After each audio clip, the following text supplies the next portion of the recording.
Hello दोस्तों, कैसे हैं आप लोग। आशा करता हूं कि आप लोग अच्छे होंगे। तो आज मैं आप लोगों को इस वीडियो के माध्यम से जो है बायोलॉजी के प्रैक्टिस सेट नंबर 11 कराने जा रहा हूं, जिसमें 20 महत्वपूर्ण क्वेश्चन दिए गए हैं। और वो जो भी आने वाले पेपर है, चाहे वो एलपी हो, टेक्नीशियन हो, रेलवे का जो है ग्रुप डी हो, एनटीपीसी हो या एसएससी का कोई भी पेपर हो, इन सभी पेपर के लिए यह जो है उपयोगी साबित होगा। पहला नंबर क्वेश्चन है कि निम्नलिखित में से कौन सा कथन गलत है। तो इसमें जो है पहला कथन यानी ऑप्शन ए जो है वो गलत है, क्योंकि सभी बच्चों में वायु गुणसूत्र उनकी माँ से वंशागत होता है। यह गलत है, क्योंकि सभी बच्चों में जो है वायु गुणसूत्र जो है उसके पिता से वंशागत होते हैं। आगे है कि शिशु चाहे वह लड़का हो या लड़की, अपनी माँ से वह एक्स गुणसूत्र प्राप्त करता है, क्योंकि स्त्रियों में लिंग गुणसूत्र के रूप में जो है XX युग्म पाया जाता है और पुरुषों में जो है XY लिंग गुणसूत्र पाया जाता है, जो शिशुओं के लिंग निर्धारण हेतु उत्तरदायी होता है। अगला क्वेश्चन है कि मनुष्यों में संतान का लिंग डैश द्वारा निर्धारित होता है। तो मनुष्यों में संतान का लिंग जो है उसके पितृ गुणसूत्र से निर्धारित होता है। ठीक है, यानी कि पिता के गुणसूत्र से जो है उसके लिंग का निर्धारण होता है। मनुष्यों में संतान का लिंग निर्धारण वह प्रक्रिया है जो माता पिता से प्राप्त लिंग गुणसूत्र के संयोजन पर निर्भर करता है। गुणसूत्रों की संख्या 23 जोड़े होते हैं और स्त्रियों में जो है XX गुणसूत्र तथा पुरुषों में XY गुणसूत्र होते हैं। माता पिता के XX वाले गुणसूत्र से संतान लड़की तथा XY वाले गुणसूत्र के संयोजन से संतान लड़का का लिंग निर्धारित होता है। अर्थात मनुष्यों में लिंग निर्धारण पुरुष गुणसूत्र द्वारा होता है। अगला क्वेश्चन है कि यदि मेंडल ने F2 पीढ़ी का अध्ययन नहीं किया होता तो क्या होता। तो मेंडल ने F2 पीढ़ी का अध्ययन नहीं किया होता तो वह पता नहीं लगा पाते कि अप्रभावी लक्षण नष्ट नहीं होते हैं। वह पता नहीं लगा पाते कि अप्रभावी लक्षण नष्ट नहीं होते हैं। अगला क्वेश्चन है कि मेंडल के प्रयोगों में दो लक्षणों के बीच द्विसंकर संकरण के परिणाम स्वरूप प्राप्त अनुपात कितना होता है। मेंडल के प्रयोगों में दो लक्षणों के बीच द्विसंकर संकरण के परिणाम स्वरूप प्राप्त अनुपात कितना होता है। तो वह अनुपात होता है 9:3:3:1, 9:3:3:1। ठीक है, मेंडल के प्रयोगों से दो लक्षणों के बीच द्विसंकर संकरण के परिणाम स्वरूप प्राप्त अनुमान 9:3:3:1 होता है। ग्रेगर जॉन मेंडल को आनुवंशिकी का जनक कहा जाता है। ग्रेगर जॉन मेंडल को जो है आनुवंशिकी का जनक कहा जाता है और मेंडल ने अपना प्रयोग जो है मटर के पौधे पर किया था। अगला क्वेश्चन है कि सामान्य मनुष्य में कितनी जोड़ी अलैंगिक गुणसूत्र होते हैं। तो सामान्य मनुष्य में जो है 22 जोड़ी होती है जो अलैंगिक गुणसूत्र होती है, मतलब उससे लिंग का निर्धारण नहीं होता है। जबकि एक जोड़ा गुणसूत्र जो होता है जिससे लिंग का मतलब निर्धारण होता है, वह पुरुषों में जो है XY गुणसूत्र होता है और महिलाओं में जो है XX गुणसूत्र होता है। मनुष्यों में 23 जोड़ी गुणसूत्र अथवा 46 गुणसूत्र पाए जाते हैं और इन 46 गुणसूत्रों में से 44 यानी 22 जोड़ी गुणसूत्र जो है पुरुष एवं स्त्री में समान प्रकार के होते हैं, जिन्हें अलैंगिक गुणसूत्र कहते हैं। अगला क्वेश्चन है कि एक सामान्य मनुष्य में कितने लिंग गुणसूत्र होते हैं। तो एक सामान्य मनुष्य में जो है 2 लिंग गुणसूत्र होते हैं। ठीक है, 2 लिंग गुणसूत्र होते हैं। स्तनधारी जीवों जिसमें मनुष्य भी शामिल है में लिंग गुणसूत्र 2 होते हैं। गुणसूत्र X तथा गुणसूत्र Y होता है।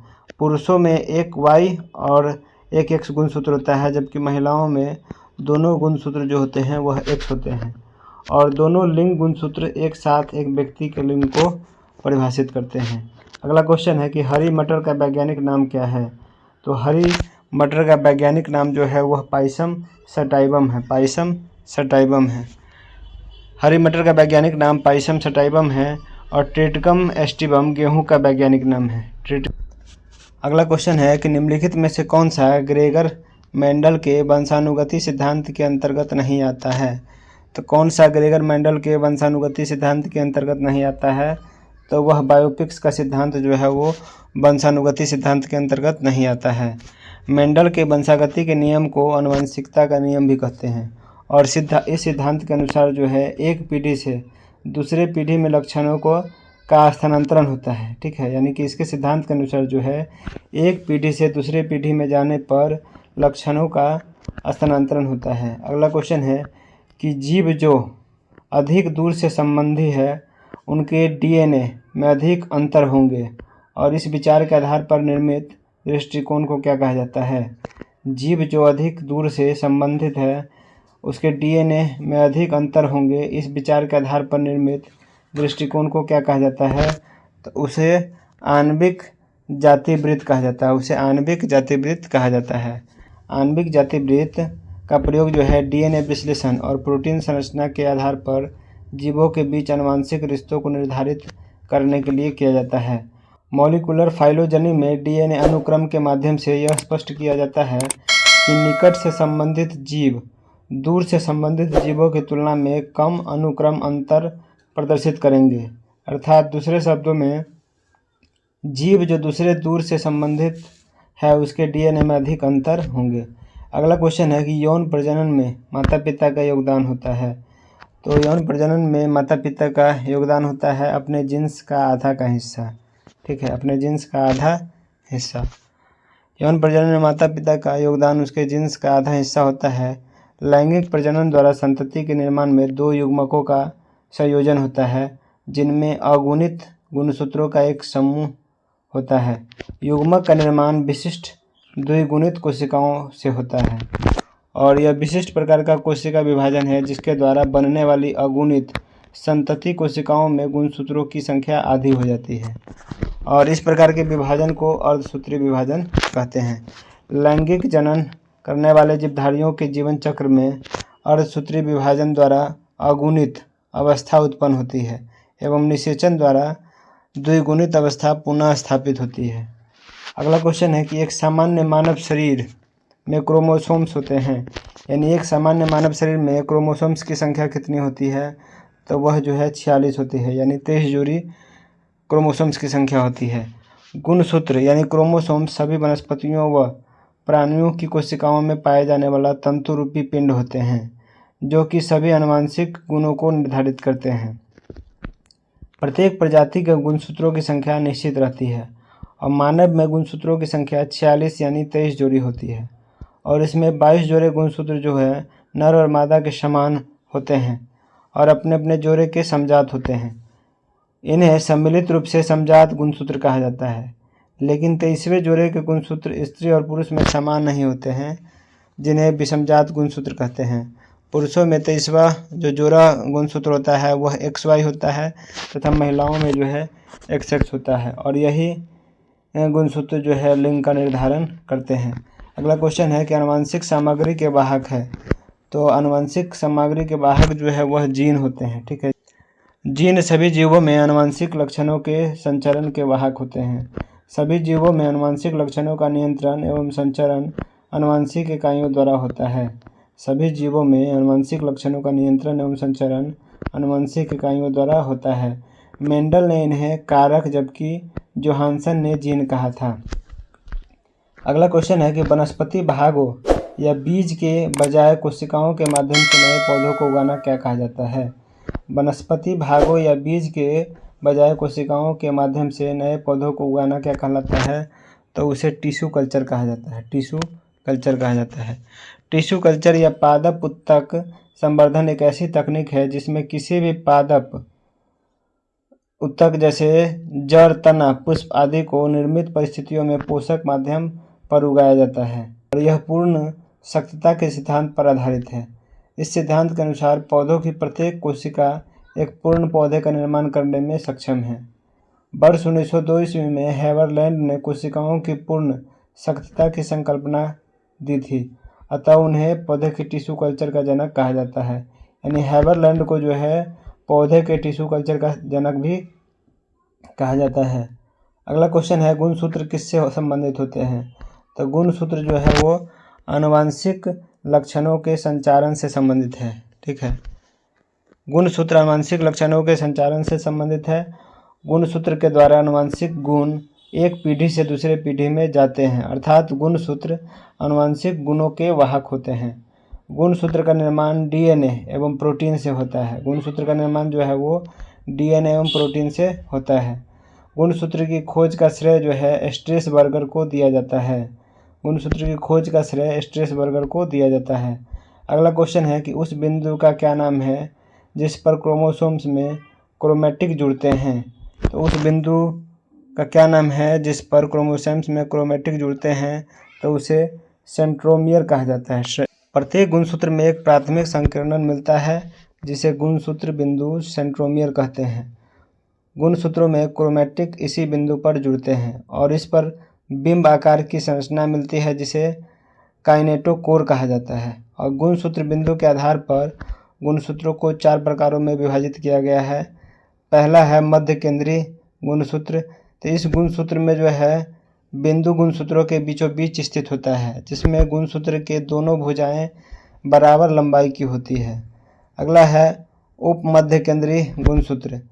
तो इस गुणसूत्र में जो है गुणसूत्र बिंदु गुणसूत्र के मध्य से हटकर होता है, जिसके परिणाम स्वरूप एक छोटी भुजा तथा एक बड़ी भुजा होती है। अगला है अग्र बिंदु। तो गुणसूत्र में गुणसूत्र बिंदु गुणसूत्र के बिल्कुल किनारे पर मिलता है, जिससे यह भुजा अत्यंत छोटी तथा एक भुजा बहुत बड़ी होती है। मतलब एक भुजा छोटी होती है और एक बहुत बड़ी होती है। अगला है अंतः केंद्रीय गुणसूत्र। तो इस गुणसूत्र बिंदु में जो है गुणसूत्र शीर्ष पर होता है। ठीक है। अगला क्वेश्चन है कि आनुवंशिक लक्षणों के जीन समूहों को क्या कहा जाता है। तो आनुवंशिक लक्षणों के जीन समूह को जो है जीनोटाइप कहा जाता है। जीनोटाइप कहा जाता है। किसी जीव में विकसित और प्रदर्शित आनुवंशिक लक्षणों को लक्षणों का दृश्य रूप कहते हैं, परंतु इन लक्षणों के लिए जिम्मेदार जीन्स की जोड़ी को लक्षणों का जीनोरूप यानी जीनोटाइप्स कहते हैं। उदाहरणार्थ लंबा या बौना तने की लंबाई के लक्षण का दृश्य रूप है, तथा डी मतलब कैपिटल डी और स्मॉल डी इसका जीन रूप है। लैंगिक प्रजनन में डैश के या का डैश शामिल होता है। लैंगिक प्रजनन में जो है क्या शामिल होता है, तो विपरीत लिंग 2 जनक होते हैं। ठीक है। विपरीत लिंगों और 2 जनक शामिल होते हैं। प्रक्रिया 2 प्रकार की होती है, जो 1 अथवा 2 जीवों के भागीदारी पर आधारित रहती है। जब संतति की उत्पत्ति एकल जनक द्वारा युग्मक निर्माण की भागीदारी के साथ अथवा उसकी अनुपस्थिति में हो तो वह प्रजनन अलैंगिक प्रजनन कहलाता है। जब 2 जनक प्रजनन प्रक्रिया में भाग लेते हैं तथा नर और मादा युग्मक में युग्मन होता है तो वह लैंगिक प्रजनन कहलाता है। अगला क्वेश्चन है कि एक मादा युग्मक में क्रोमोसोम्स होते हैं। तो मादा युग्मक में जो है वो 23 जोड़े क्रोमोसोम्स होते हैं। ठीक है। 23 जोड़े क्रोमोसोम्स होते हैं। एक मादा युग्मक में 23 जोड़ी गुणसूत्र होते हैं और इसमें 22वां गुणसूत्र नर और मादा में समान होता है। ठीक है। यानी 22 जोड़े गुणसूत्र जो होते हैं वो नर और मादा में समान होते हैं और अपने जोड़े के समजात यानी एक सेक्स होते हैं और इन्हें सम्मिलित रूप से समजात गुणसूत्र कहा जाता है। लेकिन 23वां जोड़े के गुणसूत्र स्त्री और पुरुष में समान नहीं होते हैं और इसमें विषमजात यानी XY गुणसूत्र कहते हैं। ठीक है। तो XY गुणसूत्र जो होता है वो पुरुषों में होता है और XX गुणसूत्र जो है महिलाओं में लिंग गुणसूत्र होता है। ठीक है। अगला क्वेश्चन है कि किस प्रकार का पुनर्जनन अधिक विविधता ला सकता है। तो किस प्रकार का पुनर्जनन जो है अधिक विविधता ला सकता है, तो वह लैंगिक पुनर्जनन जो है वो अधिक विविधता ला सकता है। लैंगिक जनन प्रक्रिया द्वारा उत्पन्न जीवों में विविधता अधिक पाई जाती है, क्योंकि ये युग्मनज के निर्माण में भाग लेने वाले दोनों युग्मक अलग अलग संतति से आते हैं। अगला क्वेश्चन है कि पीढ़ी यानी F1 में दिखाई देने वाले लक्षण हैं। तो पीढ़ी यानी F1 में दिखाई देने वाले लक्षण है वह है प्रबलता। ठीक है। जब 2 परस्पर विरोधी शुद्ध आनुवंशिक लक्षण वाले पौधों के बीच संकरण कराया जाता है तो पहली पीढ़ी यानी F1 के संतानों यानी पौधों में केवल प्रभावी लक्षण का प्रदर्शन होता है, परंतु दूसरी पीढ़ी यानी F2 की संतानों में परस्पर विरोधी लक्षणों का एक निश्चित अनुपात में 3:1 पुनः पृथक्करण यानी सेग्रीगेशन होता है।